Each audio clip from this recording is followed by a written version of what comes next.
बात करते हैं कि हम उस स्थान पर आए हैं जहां से परमेश्वर लोगों को शिफा देना चाहता है। हम इस क्लिनिक के लिए परमेश्वर के शिफा भरे हाथ को चाहते हैं। परमेश्वर का कल्याण इस स्थान पर रहे और हमारी ये दुआ है कि जितने भी लोग कमजोर, बीमार, परेशान, दुखी इस क्लिनिक के अंदर आते हैं, आधी बीमारी तो उनकी इस क्लिनिक पर आने से ही ठीक हो जाए, क्योंकि यहाँ परमेश्वर का शिफा देने वाला आत्मा जुम्बिश करता है। और आधी बीमारी डॉक्टर राजेश और डॉक्टर हर्षिता के मेडिकेशन और उनकी जो एडवाइस है, मेडिसिन है, उससे वो दूर हो जाए, ताकि जब वो लोग यहाँ से शिफा और चंगाई प्राप्त करके जाते हैं तो लोगों को बता सकें कि उस स्थान के ऊपर निश्चित तौर से चंगाई और शिफा है, कि हमारा प्रवेश करना है वहां पर हमारे लिए भाई से बरकत है। तो परमेश्वर का हाथ जो शिफा देने वाला था, यीशु मसीह जब बीमारों को देखते थे तो उनकी जो आंख थी, वो जो दिल था उनका, जो तरस से भर जाता था।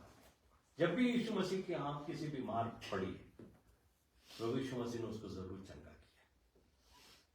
और यीशु मसीह ने उनको कभी भी न तो धिक्कारा, न दूर किया, बल्कि उनसे कईयों से तो उन्होंने ये सवाल भी पूछा कि क्या तुम चंगा होना चाहते हो?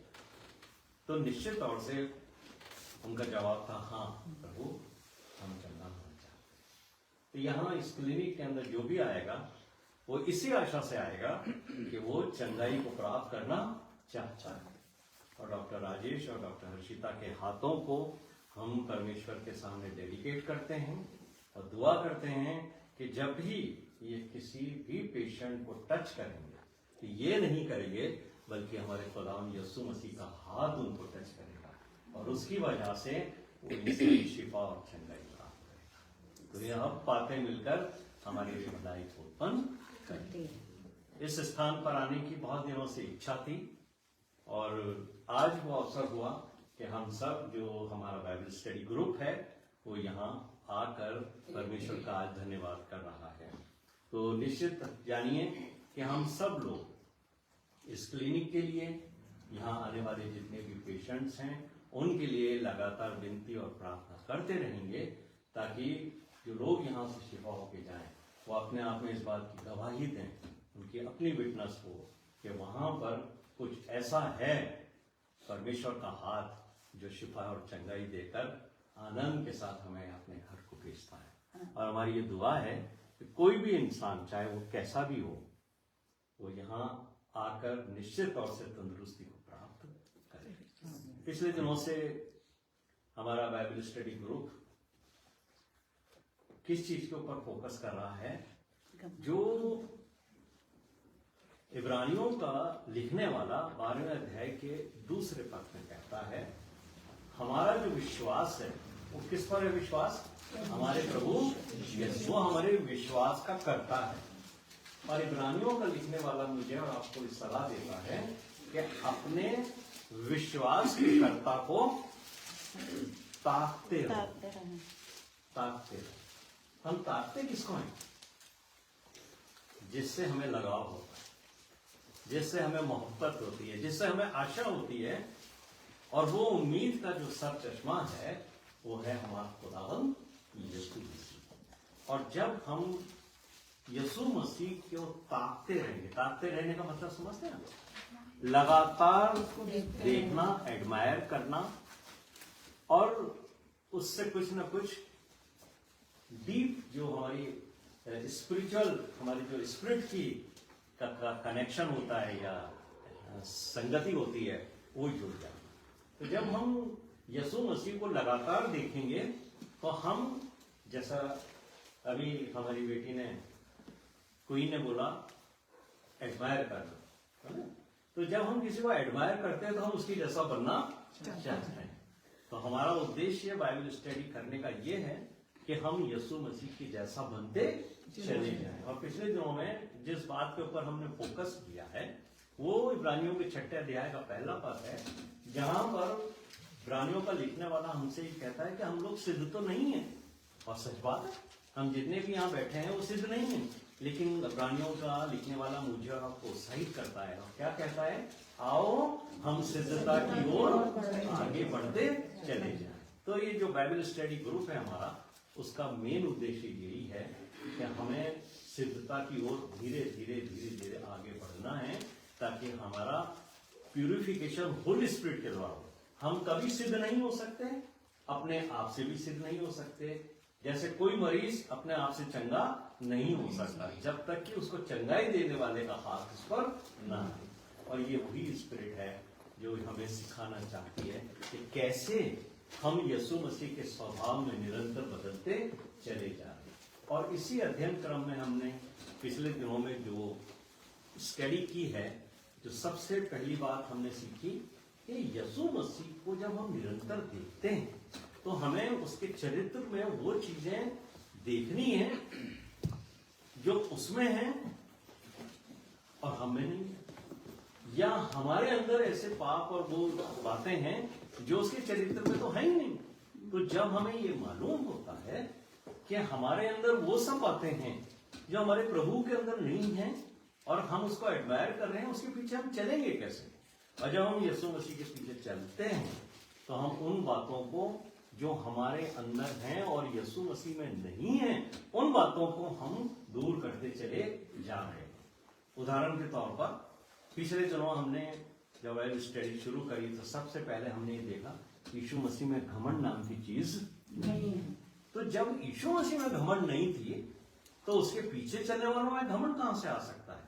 क्योंकि घमंड जो है वो तो शैतान का चरित्र है। तो हम जब पैदा होते हैं तो हमारे अंदर स्वभाव से ही घमंड आता है, क्योंकि हम आदम की संतान हैं और आदम के संतान होने के नाते वो बीज जो शैतान ने आदम के अंदर करप्ट कर दिया था वो स्वभाव हमारे पास आ जाता है। और हमने देखा घमंड हमारे लिए अंदर जलन भी पैदा करता है, कंपटीशन की भावना पैदा करता है। तो हमने घमंड को दूर अपने जीवन से, चरित्र से कर लेने का निर्णय लिया है। और हमें से मैं सोचता हूं कि अब हर व्यक्ति ने अपने जीवन से घमंड को दूर कर दिया है ना। हाँ। और अगर अभी भी हम में से कोई ऐसा व्यक्ति है जिसमें छोटा सा भी घमंड है तो समझ लीजिए कि उसके जीवन में शैतान अभी भी कहीं ना कहीं छिपा हुआ है, उसका चरित्र छिपा हुआ है। यीशु मसीह नम्र और दीन थे, और जब हम नम्र और दीन बनते हैं तभी हम यीशु मसीह के स्वभाव में बढ़ते चले जाते हैं। और पिछले दिनों जिस चीज के ऊपर हम फोकस कर रहे थे वो क्या था? क्रोध। यीशु मसीह कभी क्रोध नहीं करते थे, है ना। तो जब यीशु मसीह क्रोध नहीं करते थे तो हम जो बाइबल स्टडी ग्रुप है, जो बाइबल सीख रहे हैं, जो यीशु मसीह के चरित्र में ढलना चाहते हैं, उनको भी क्रोध अपने जीवन से निकाल देना पड़ेगा। और क्रोध निकालने के लिए हमें यीशु मसीह के सामने 100% सरेंडर होना पड़ेगा। और जब हम ये कहेंगे कि हे प्रभु हमारी इच्छा नहीं बस तेरी इच्छा पूरी हो, क्योंकि अब मैं तो कुछ हूं ही नहीं। घमंड में कब आता है, क्रोध में कब आता है? जब हम ये सोचते हैं हम कुछ हैं, जब हमें कोई हर्ट करता है। पिछले दिनों की जो स्टडी थी क्रोध के बारे में मैंने आपको बताया था कि हमारे ऊपर क्यों क्रोध आता है। तो अगर हमारी डिजायर और यीशु मसीह की डिजायर अलग अलग है, हम तो कुछ चाहते हैं, यीशु मसीह कुछ चाहता है, तो फिर हम अपने जीवन में आगे नहीं बढ़ सकते। और फिर धीरे धीरे ये जो चीजें हैं वो हमारे जीवन में आगे बढ़ती चली आएंगी। और यीशु मसीह ने 2 मार्गों के बारे में बताया। कौन कौन से मार्ग हैं? एक तो चौड़ा मार्ग है, चौड़े मार्ग पर भी विश्वासी लोग चल रहे हैं, मसीह लोग, और सकड़े मार्ग पर भी चल रहे हैं। चौड़े मार्ग वालों को लगता है नहीं हम तो बिल्कुल ठीक है, हम तो बिल्कुल अच्छे हैं। देखिए हम तो लगातार चल जाते हैं, हम तो लगातार प्रार्थना करते हैं, हम तो उपवास भी रखते हैं, दहेकी भी देते हैं, हदिया भी देते हैं, गरीबों की सुधि भी लेते हैं। और जब पास्टर साहब हमें मौका देते हैं तो हम परमेश्वर का वचन आगे चल के पढ़ते हैं। हमें जब मौका मिलता है दुआ करने का तो हमें बुलाया जाता है, हम दुआ करने के लिए आगे जाते हैं, इंटरसेसरी प्रेयर करते हैं। हम बहुत सारे लोगों को परमेश्वर का वचन बांटने का अवसर मिलता है, वो वचन भी बांटते हैं। बहुत से लोग क्वायर के अंदर गाना गाते हैं, और बहुत से लोग तो परमेश्वर के वचन की इतनी का अध्ययन करते हैं, ज्ञान बढ़ाने के लिए करते हैं, ताकि वो उनको लगे कि हमें परमेश्वर के वचन का बहुत ज्ञान है। और बीच बीच में जब प्रवचन चलता है, वचन चलता है, कलाम बोला जाता है, तो बहुत से लोगों को आपने सुना होगा वो हालेलुया भी बोलते हैं, प्रेज द लॉर्ड भी बोलते हैं। लेकिन जब बात यह आती है कि परमेश्वर के वचन के इच्छा के अनुसार चलें, या हम यीशु मसीह की इच्छा के अनुसार चलें, तो उनमें से बहुत सारे लोग अपनी इच्छा को यीशु मसीह की इच्छा से ऊपर समझते हैं। सुनते हैं, वचन पढ़ते हैं, लेकिन जब बात चलने की आती है तो ये सोचते हैं नहीं प्रभु, मेरी तो कुछ और ही इच्छा है, अभी तो मैं अपनी इच्छा के अनुसार ही चलूंगा। लेकिन ऐसे लोग जो अपनी इच्छा के अनुसार जीवन व्यतीत करते हैं और बाइबल की शिक्षाओं के अनुसार नहीं चलते हैं, वो लोग चौड़े मार्ग पर चले जा रहे हैं, और वो भ्रम में हैं कि इस मार्ग पे चलते चलते एक दिन हम अनंत जीवन में प्रवेश करेंगे। यीशु मसीह ने स्पष्ट तौर से कहा है, चौड़ा है वो मार्ग जो सरल दिखता है, लेकिन वो अनंत जीवन के अंदर नहीं पहुंचा, वो विनाश का। मत्ती का 7वां अध्याय उसके 23वें पद के अंदर ये बात लिखी हुई है। अगर आप पढ़ेंगे उसको तो ये बात लिखी हुई है, मत्ती के 7वां अध्याय 13 और 14 पद अगर आप पढ़ें तो वहां लिखा है, सरल है वो मार्ग जो विनाश को पहुंचाता है, और बहुत से हैं जो उसमें प्रवेश करते हैं। क्यों लिखा है ये बात? क्योंकि हर वो व्यक्ति जो अपनी इच्छा को प्रभु यीशु मसीह की इच्छा से ऊपर समझता है, वो व्यक्ति इस विनाश के मार्ग पर चल रहा है। भले ही वो कितना भी अच्छा मसीह जीवन व्यतीत कर रहा हो, कितना भी वो चर्च आ रहा हो, एक्टिविटी कर रहा हो। यही बात है कि एक दिन एक व्यक्ति यीशु मसीह के पास दौड़ा दौड़ा आया, और मरकुस का जो हमने अध्याय पढ़ा है अभी, उसको खोल लीजिए, जो हमारी बेटी नम्रता ने पढ़ा था ना, मरकुस का 10वां अध्याय 17 से 23 पद। थोड़ी सी देर इसको ध्यान से समझिए।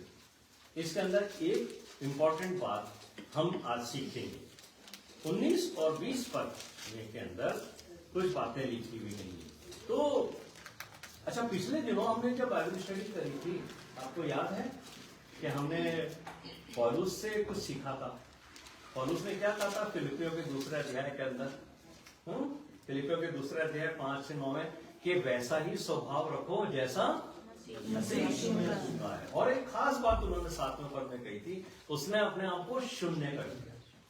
परमेश्वर होके यीशु मसीह ने अपने आप को शून्य किया था, और क्या कहा था कि हे प्रभु मेरी नहीं तेरी। अब हम यीशु मसीह के पीछे चल रहे, तो हम भी अपने आप को शून्य जब तक नहीं करेंगे, तब तक हम यीशु मसीह को फॉलो नहीं कर सकते। जब यीशु मसीह ये कहते हैं कि हे मेरे स्वर्गीय पिता परमेश्वर तेरी इच्छा पूरी हो मेरी नहीं, तो हम कौन होते हैं जो ये कहें कि हमारी इच्छा पूरी हो परमेश्वर की नहीं? तो यहां मुझे और आपको ये सीखना है कि क्या एक विश्वासी की इच्छा अलग हो सकती है? हो सकती है, जो चौड़े मार्ग पर चल रहे हैं। तो यीशु मसीह यही कह रहे हैं कि एक व्यक्ति दौड़ा दौड़ा यीशु मसीह के पास आया, और उसने क्या कहा है यीशु मसीह से, हे उत्तम गुरु। क्या कहता है वो? Good master. उसका क्वेश्चन है, what shall I do to inherit eternal life? Inheritance चाहता है, वारिस बनना चाहता है। किस बात का? अनंत जीवन का। ये बड़ी अच्छी बात है। हमें से हर एक व्यक्ति अनंत जीवन का वारिस बनना चाहता है। लेकिन यीशु मसीह ने उससे क्या पूछा है, क्या बात की उसे? क्या तू आज्ञाओं को मानता है? तो नहीं लिखा है जानता है। यीशु मसीह ने सिर्फ यही पूछा है उससे, भाई तेरे को मालूम तो है ना आज्ञाएं क्या क्या, जानता है तू? ये तो नहीं पूछा कि मानता है कि नहीं मानता। लेकिन उस व्यक्ति को देखो, वो क्या बढ़ाई कर रहा है, वो कह रहा है जब मैं जवान था ना, लड़कपन में ही, तब से मानता आ रहा हूँ। आपको शायद पता नहीं होगा, बहुत से लोग कहते हैं कि हम तो बाइबल तो 7 बार पढ़ चुके हैं, बाइबल 10 बार पढ़ चुके हैं, हम तो बाइबल की आज्ञाओं के अनुसार चलते हैं। बहुत अच्छी बात है अगर चलते हैं तो। तभी तो यीशु मसीह ने उससे कहा कि अगर तू ये कहता है कि मैं आज्ञाओं को मानता हूं, यानी मैं उस पर चलता हूं, तब फिर 0 हो जा, छोड़ दे सब कुछ। यही तो कहा यीशु मसीह ने, तुम कल की चिंता मत करना, ये भी मत सोचना हम क्या खाएंगे क्या पिएंगे। जब परमेश्वर इन चिड़ियों को खिलाता है तो तुम्हें भी खिलाएगा। लेकिन उसने उस बात को स्वीकार नहीं किया। उसकी इच्छा यीशु मसीह की आज्ञा से ऊपर ठहरी। यही बात है ना, उसने जो इच्छा प्रकट की यीशु मसीह के सामने, वो तो अच्छी थी अनंत जीवन की, लेकिन जब अनंत जीवन के लिए संसार को छोड़ने की बात आई, तब उस व्यक्ति ने यीशु मसीह की इच्छा से अपनी इच्छा को ऊपर रखा। और इसीलिए यीशु मसीह ने ये बात कही, धन होना बुरा नहीं है। आपने मेहनत करी, आपने धन कमाया, परमेश्वर ने आपको अच्छा निवास दिया, बड़ा घर बनाया आपने, अच्छे से आपके घर के अंदर सब चीजें हैं, आप आनंदित हैं, प्रभु खुश होता है आपको देख के। लेकिन हमें इन निर्जीव चीजों से, इस भवनों से, इन घरों से इतना मोह नहीं रखना है कि हम परमेश्वर की आज्ञा को ही ना माने। क्योंकि परमेश्वर का वचन क्या कहता है, ना तो हम कुछ लाए हैं ना कुछ लेके जाएंगे। ये बात सबको मालूम है। और हम ये भी जानते हैं कि जिन निवास स्थानों में हम निवास करते हैं वो हमारे बाप दादों ने बनाए हैं, कुछ ने अपनी मेहनत से बनाए हैं, लेकिन कोई भी व्यक्ति उनको लेकर अपने साथ नहीं जाएगा। उसके बावजूद हम इन चीजों में अमल करते हैं तो हम प्रभु यीशु मसीह की इच्छा के अनुसार नहीं चल रहे। और आगे जो बात मुझे और आपको समझनी है कि चौड़े मार्ग पर चलने वाला वो व्यक्ति है जो अपनी इच्छा को प्रभु यीशु मसीह से ऊपर रखता है। तो जो हमारा मेन फोकस है पिछले दिनों से बाइबल का, वो है क्रोध। और क्रोध की जो घटना है वो सबसे पहले जेनेसिस चैप्टर 4 में स्टार्ट हुई। देखिए, क्रोध के लिए यीशु मसीह ने आपको मना किया था। क्या कहा था मत्ती के 5वें अध्याय में यीशु मसीह ने 21-22-23 पद के ऊपर, तुमसे कहा गया था हत्या ना करना। यीशु मसीह ने तो स्पष्ट कहा हत्या ना करना, ये तो तुम्हें पुराने नियम में बताया गया था व्यवस्था के अनुसार, लेकिन अब मैं तुम्हें ये बताना चाहता हूं कि अगर तुम मेरे पीछे चलोगे, मेरी आज्ञाओं के अनुसार जीवन व्यतीत करोगे, तो मैं तुम्हें हत्यारा बनने से पहले ही रोक दूंगा। यीशु मसीह को हम कहते हैं सेवियर। सेवियर का मतलब समझते हैं आप क्या होता है? बचाने वाला। बचाने वाला कौन होता है? जो आपको मरने से पहले बचा दे, है ना? मैं अक्सर एक बात का उदाहरण देता हूं, शायद मैंने पहले भी दिया होगा, कि आप चौपाटी पे घूम रहे हैं, पानी के पास हैं और आपका पांव स्लिप हो गया और आप अब पानी में गिरने वाले हैं, और अगर आप गिर जाएंगे तो आप डूब जाएंगे, और डूब जाएंगे तो आपकी मृत्यु हो जाएगी। वहीं एक व्यक्ति जिसको आप पहले जानते नहीं थे, वो भागा हुआ आया, उसने आपका हाथ पकड़ करके आपको उसमें से निकाल दिया। वो व्यक्ति क्या कहलाएगा? आपकी दृष्टि में आप क्या कहोगे? इसने मुझे बचाया। यानी गिरने से पहले जो व्यक्ति हमें बचा लेता है वो है हमारा बचाने वाला।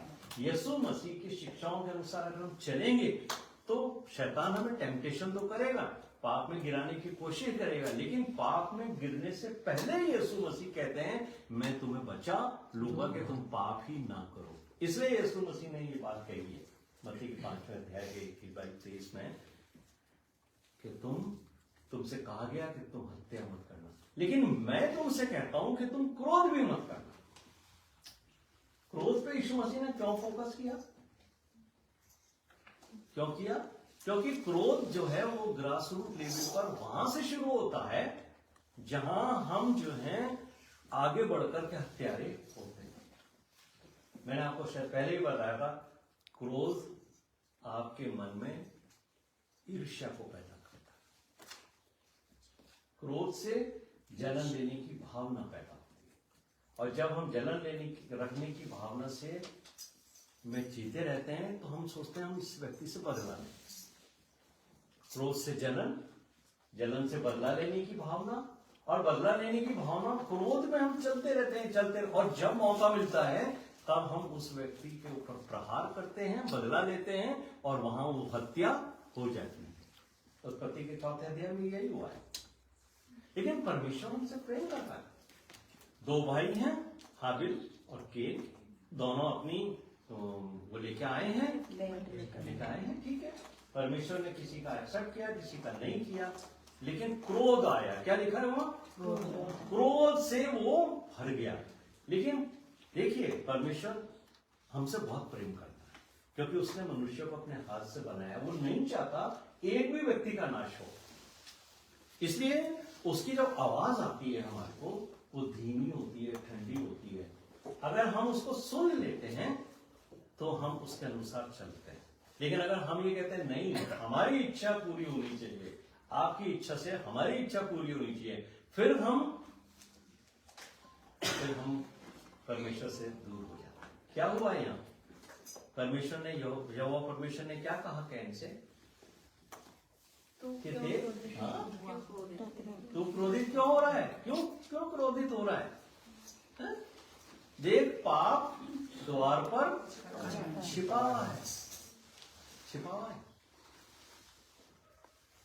उसको जरा सा मौका मिलता है। पाप कौन है? शैतान है। शैतान को जरा सा आप दरवाजा खोलोगे, वो झट अंदर आ गया। परमेश्वर ने उसको मना किया, पाप द्वार पर है, अगर तू मौका देगा, क्रोध में रहेगा, तो वो तुझ पर हावी हो जाएगा।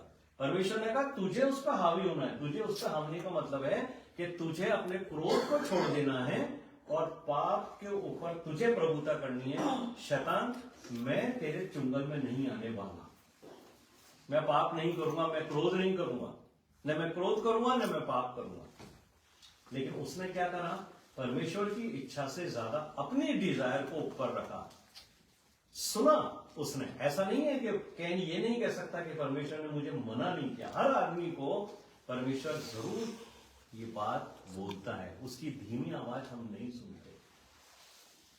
हमारा जो कॉन्शियस है वो हमें कायल करता है कई बार, ये काम गलत है, लेकिन हम उस आवाज को नहीं सुन के हम अपनी इच्छा को पूरी करते हैं।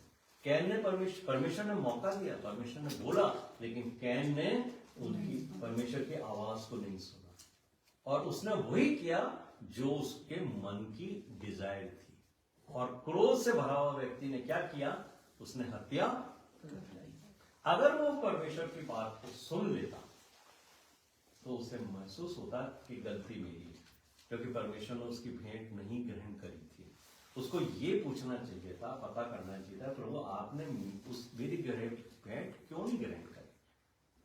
क्योंकि परमेश्वर ने उसको कहा यदि तू भला करे, इसका मतलब तू सही नहीं है, तेरा चरित्र सही नहीं है, तेरा व्यवहार सही नहीं है, तेरे काम सही नहीं है, इसलिए मैं तेरी भेंट स्वीकार नहीं करूंगा।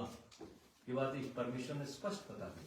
इसीलिए एक बार यीशु मसीह ने क्या कहा था? जब तुम वेदी पर अपनी भेंट लेके आओ और वहां तुम्हें महसूस हो कि मेरे भाई के और मेरे बीच के अंदर कुछ क्रोध है, कुछ बातें अच्छी नहीं है, तो भेंट वहीं छोड़ के जाना और पहले अपने भाई से विलाप करना।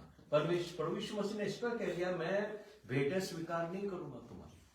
परमेश्वर तुम्हारी भेंट तब तक स्वीकार नहीं करेगा जब तक तुम्हारा मन साफ नहीं हो। कैन का मन साफ नहीं था, क्रोध से भरा हुआ था, और क्रोध जो है वो हमारे को कहां तक पहुंचाता है, ये कैन के जीवन से। और देखिए कैन ने क्या करा? परमेश्वर की आज्ञा का पालन नहीं किया, अपनी इच्छा को परमेश्वर की इच्छा से ऊपर रखा, और उसकी वजह से क्या हुआ? वो हत्यारा बना। अगर वो परमेश्वर की बात को सुनता तो ग्लानि से बढ़ता और पश्चाताप करता, तो उसका जीवन जो है बचता। न तो परमेश्वर की तरफ से उसको धन मिलता, न वो भगोड़ा ठहरता। और देखिए, जब उसने हत्या कर दी, उसके बावजूद भी उसमें कोई रिपेंटेंस के चिन्ह नहीं थे। परमेश्वर से क्या कहता है? मेरा दंड सहने से हार है। जब 13वां पद उसमें लिखा हुआ है, उत्पत्ति 4:13 के अंदर, वो परमेश्वर से आर्ग्यू कर रहा है कि मुझे जो दंड दिया गया है वो मेरे बर्दाश्त से बाहर है। अरे उसको क्षमा की याचना करनी चाहिए थी कि माफ करें मुझे, लेकिन माफ नहीं करने के बाद वो अपने दंड को कम कराना चाह रहा है। लेकिन शुरुआत कहां से हुई है? शुरुआत हुई है क्रोध से। इसलिए यीशु मसीह कहते हैं कि अगर तुम मेरी आज्ञाओं के अनुसार चलोगे तो मैं तुम्हें क्रोध ही नहीं करने दूंगा, क्योंकि मेरे चरित्र में भी क्रोध नहीं है। मेरे पीछे चलने वालों के जीवन में उनके चरित्र में क्रोध नहीं होगा। और जब आप क्रोध नहीं करोगे तो आपके अंदर ईर्ष्या पैदा नहीं होगी, आप जलन आपके हृदय में काम नहीं करेगी, आप बदला लेने की इच्छा से जीवन व्यतीत नहीं करोगे, और आप एकदम से कोई किसी का मर्डर नहीं करता कि आपने नाराज हुए और खट किसी का मर्डर कर दिया।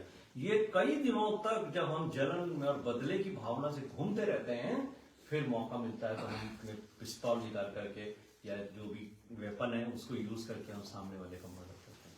तो ये जो ट्रांजिट पीरियड होता है इसमें परमेश्वर कई बार हमसे बात करता है, कई बार हमें समझाता है कि तुम जो हो ये क्रोध छोड़ो। और क्या कहा था परमेश्वर से? तेरे द्वार के ऊपर छिपा हुआ है। तो शैतान तो हमारे घर में छिप के आना चाहता है, लेकिन प्रकाशित वाक्य के 3 अध्याय के अंदर हमने क्या पढ़ा था?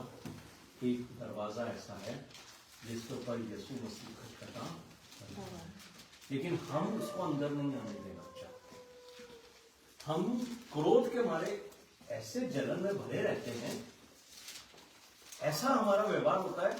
हम यीशु मसीह को बिल्कुल, यीशु मसीह जो है वो खटखटा रहे हैं। क्यों?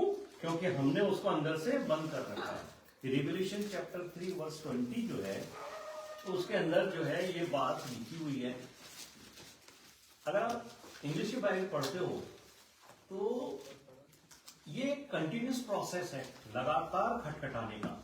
वो आपको एम्प्लीफाइड बाइबल में भी मिलेगा, और कंटेम्परेरी इंग्लिश बाइबल है उसके अंदर भी जो है ना कंटिन्यूस नॉकिंग की बात है। ये ऐसा नहीं है कि यीशु मसीह ने एक बार खटखटाया और खड़े हो गए। यीशु मसीह लगातार खटखटा रहे हैं। ये जो रिवलेशन चैप्टर 3 के अंदर लिखा वो पूरी कलीसिया के लिए लिखा है। तो कलीसिया में बहुत सारे लोग हैं जो अपने मन के दरवाजे को अंदर से बंद करके बैठे। आपने देखा वो जब भी उस तस्वीर को आप देखना कि यीशु मसीह खड़े हैं, खटखटा रहे हैं। बाहर से तो वो लॉक नहीं है, वो अंदर से लॉक है वो। और वो लॉक करने वाले कौन लोग हैं? हम जो अपने आप को विश्वासी कहते हैं। हमने इसलिए बंद कर रखा है क्योंकि हमारी इच्छा यीशु मसीह की इच्छा से ज्यादा हम मानते हैं। हम कहते हैं नहीं प्रभु, तेरी नहीं हमारी इच्छा से। तेरी बातें तो अच्छी हैं, तेरा वचन भी अच्छा है, बाइबल पढ़ते हैं, अच्छा लगता है, गाने गाते हैं, क्वायर में चिल्लाते हैं, जोर जोर से डांस भी होता है, लेकिन इच्छा तो हम हमारी ही पूरी करते हैं। तो जब हम ऐसा जीवन व्यतीत करते हैं तो हम उस दरवाजे को अंदर से बंद करते हैं और हम चौड़े मार्ग पर दौड़ रहे हैं, जिसके आखिर में हमें मौत ही मिलेगी। मेरे प्रिय भाइयों और बहनों, परमेश्वर का वचन मुझे और आपको आज क्रोध करने से मना इसलिए करता है क्योंकि बाइबल के अंदर कुछ ऐसे पद हैं जो आपको समझने चाहिए। देखिए, नीति वचन निकालिए, है ना, नीति वचन का 29वां अध्याय उसका 22वां पद पढ़िए, क्या लिखा है? क्रोध करने वाला मनुष्य झगड़ा मचाता है और अत्यंत क्रोध करने वाला अपराधी भी होता है। क्रोध करने वाला आदमी जब क्रोध है बढ़ जाएगा ना, तो 2 चीज आप देखना। एक तो चिल्ला पाए, जोर जोर से शोर मचाएगा क्रोध कर। कभी कभी आप सड़क के ऊपर बहुत से लोगों देखो सुनते ही नहीं है, वो बिल्कुल ऐसे पागलों जैसा व्यवहार करते हैं, और कुछ लोग उनको रोक रहे हैं और पकड़ रहे हैं, लेकिन वो छुड़ा छुड़ा के भागते हैं, क्रोध में भरे हैं, और वो सोचते हैं कि हम सामने वाले को बिल्कुल मार डालेंगे, हम ये बदला लेंगे, वो झगड़ा मचाता है। और क्या करता है? अत्यंत क्रोध करने वाला अपराधी।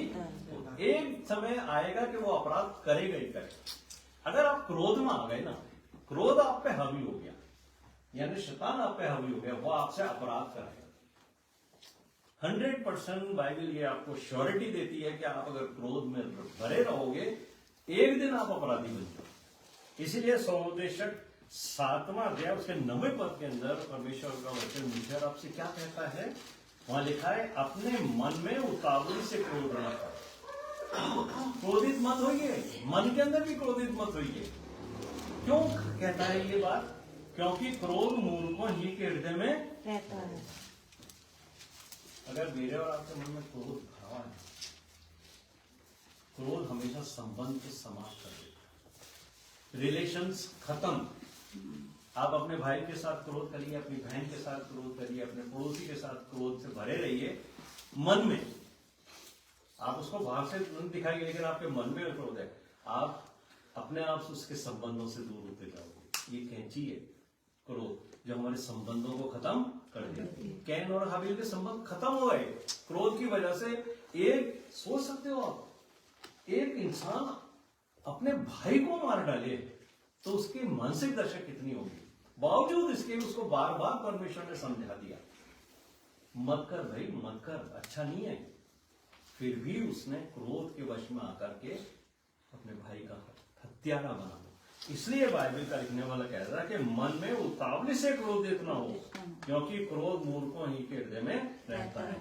और जब क्रोध उतरा होगा तब उसने सोचा होगा मैंने क्या किया। दो ही तो हम भाई थे, इस समय तो ये दो ही भाई थे। आप सोचो कितनी पीड़ा हो रही होगी। लेकिन क्योंकि क्रोध उस पर हावी था, वो हत्यारा बन गया, दंड भी उसको लेना पड़ा। तो क्रोध से बचने के लिए मुझे और आपको बाइबल बार बार ये बात क्यों कहती है? क्योंकि क्रोध एक ऐसी चीज है जो मुझे और आपको, ये समझ लीजिएगा कि सबसे काट देती है, सबसे दूर कर देती है। और बाइबल नीति वचन 22 अध्याय के 24 और 25 पद में क्या कहता है, ये बात आज मुझे और आपको सीखनी चाहिए। क्रोधी मनुष्य का मित्र ना होना। बाइबल तो कहती है कि ऐसा व्यक्ति जो पूरे समय क्रोध में ही भरा रहता है, भैया तेरी दोस्ती तू तो दूर ही रह भैया, है। बाइबल कह रही है भैया ऐसे आदमी से जो पूरे समय कुड़ता रहे, जलन में रहे, क्रोध से भरा रहे। क्या कहती है नम्रता, क्या लिखा है? क्रोधी मनुष्य का मित्र न होना, हाँ? जब क्रोध करने वाले के संग न चलना। उसके साथ भी नहीं चलना है। जो थोड़ी थोड़ी में कह रहे, बहुत से लोग सड़क पे चलते जाते हैं, जरा सा किसी का उठा तो वहीं चालू हो जाते हैं, वो भिड़ने लग जाते हैं। अरे यार अभी तो बिल्कुल ठीक थे। उनके नेचर में आ गया क्रोध करना, झगड़ा कर ले। अब आप उनके साथ चल रहे हो अच्छे से, अब वो झगड़ पड़े, एक आदमी जिसमें क्रोध भरा वो लड़ने लग गया, तो क्या होगा? जब वो लोग भीड़ आएगी ना, वो आपको भी पीटेंगे, बोले तुम इसी के साथ है, उसकी भी ठीक है, आपका कोई कसूर नहीं है, लेकिन उसके साथ साथ चल रहे हो। क्या कह रहा है बाइबल? क्या कहे? इसके साथ भी नहीं चल रहा है। नो, न तो मित्र रखना है, न इनके साथ चलना है। क्या लिखा है 25वें पद में? कहीं ऐसा ना हो कि तू उसकी चाल सीखे, तेरा प्राण फंदे में फंसे। तू वैसा ही चलने लगे, तेरी आदतें भी वैसी हो जाए कि भैया भी फैलते हैं। कभी कभी ये क्रोध करने वाले कुछ लोग सोचते हैं कौन इनसे पंगा ले, कौन मुंह लगे इन लोगों के। वो कहते हैं अच्छा भैया गलती हुई, जबकि उनकी गलती नहीं होती। तो दूसरे लोग सोचते हैं जो छोटे होते हैं, अनुग्रह तू तो नहीं करेगा ना ऐसी जगह। हाँ, अरे हर बार अनुग्रह बहुत अच्छा लगे, आप सो तो नहीं रहो। हाँ, स्कूल में भी झगड़ा नहीं करना, बोलू किसी से, हाँ क्रोध भी नहीं करना। तो वो छोटे लोग सोचते हैं भैया तो भिड़ रहे हैं, हम भी भिड़े। लेकिन बिल्कुल बाइबल इसको समर्पित करती है। क्या कहती है? कहीं ऐसा न हो कि तू उसकी चाल सीखे, वैसा ही बन जाए झगड़ेलू, झगड़ा करने वाला, लड़ने वाला। आगे क्या है? और तेरा प्राण फंदे में फंस जाए। कुछ ना कुछ गड़बड़ होगी, पुलिस पकड़ के ले जाएगी, जेल में बंद होना पड़ेगा।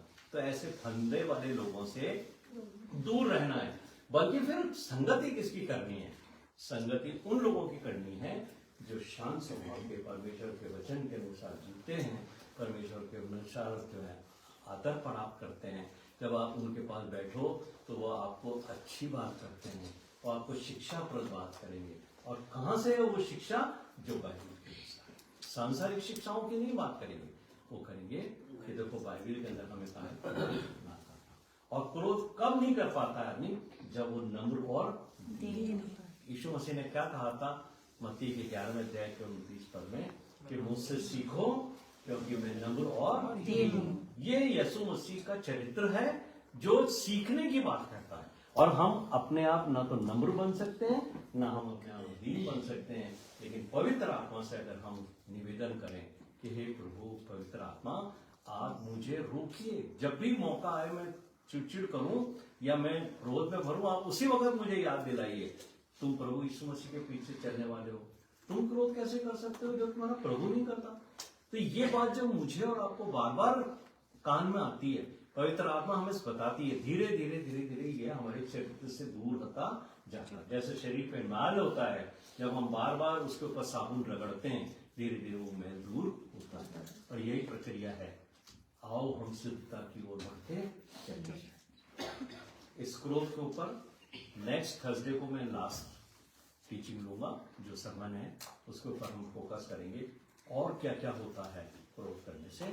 आज हम इतना ही सीखेंगे। प्रभु आपको आशीष दे और हम ये निर्णय लेके यहाँ से उठें कि जब मेरा प्रभु यीशु मुझसे क्रोध नहीं करता तो कैसी भी परिस्थिति आ जाए, मुझे कितना भी नुकसान भी हो, कोई मुझे गाली भी बचे, मुझे कुछ भी करे, लेकिन मैं क्रोध नहीं करूंगा, मैं क्रोध नहीं करूंगा। प्रभु आप सबको आशीष दे और अपने इस क्रोध भरे स्वभाव को, यदि आप में कोई क्रोध करता है तो निर्णय लेके अपने घर जाए कि मुझे अब हर परिस्थिति में नम्र और दीन बनने के लिए परमेश्वर की आत्मा की अगुवाई चाहिए। मैं क्रोध से बिल्कुल दूर रहूंगा, मैं क्रोध से बिल्कुल दूर रहूंगी। छोटी छोटी बातों के अंदर शैतान हमारे को क्रोधित करता है और घर में भी हम कई बार क्रोध कर लेते हैं, अपने भाई बहनों से, मम्मी पापा से, पति पत्नी, घर में किसी भी बात को लेकर क्रोध, लेकिन अब हम क्रोध से दूर रहें।